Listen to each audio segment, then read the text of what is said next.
కదా స్టార్ట్ చేసినాం. Magnesium oxide తీసుకున్నాం. మనము మెగ్నీషియం లోహం అని చెప్పినాము. ఇది మనం మెగ్నీషియం గాలిలో అంటే మెగ్నీషియం ఆక్సైడ్ పొడి ఏర్పడింది కదా. ఈ పొడిలో మనం ఇప్పుడు ఈ యూనివర్సల్ ఇండికేటర్ వేస్తున్నాం. ఒకవేళ కనుక ఆమ్లం అయితే అది ఎర్రగా మారాలి, క్షారం అయితే బ్లూ కలర్లోకి మారుతుంది. అంటే కొంచెం పసుపు రంగులోకి వచ్చి మెల్లగా బ్లూ కలర్లోకి మారడం గమనించవచ్చు.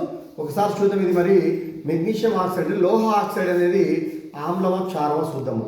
ఆమ్లమా క్షారమా చూద్దాం. ఓకేనా? ఫస్ట్ ఎట్లా వస్తుంది? ఇది రెడ్ కలర్లో వస్తుంది కదా. కాసేపు బాగున్నాం వద్దు.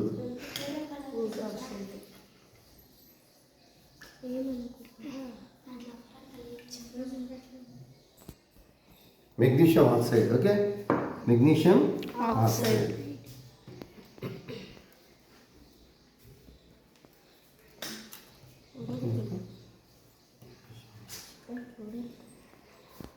చూడండి మెల్లగా గమనించవచ్చు ఇక్కడ మీరు కదా. మెల్లమెల్లగా రంగులోకి మారుతుంది. ఎల్లో నుంచి చూడండి బ్లూ రంగులోకి వస్తుందా లేదా? మనకి బ్లూ రంగు యూనివర్సల్ ఇండికేటర్ మనకి ఇక్కడ చూడండి ఈ రంగులోకి మారుతుంది. దాదాపుగా మారిందా లేదా?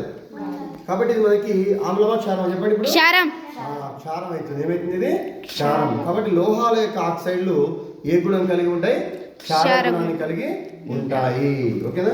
అదే కొంచెం వాటర్ తీసుకో చూద్దాం.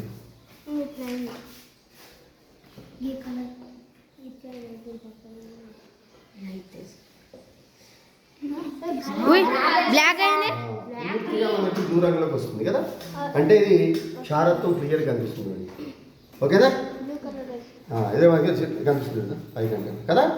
అంటే ఇక్కడ మనకి ఇది లోహం యొక్క ఆక్సైడ్కి ఏ గుణం ఉంది? క్షార గుణం ఉంది. ఆమ్ల గుణం ఉందా? క్షార గుణం ఉంది. మనకు క్లియర్గా తెలుస్తుంది కదా. ఓకే, ఓకేనా? రైట్.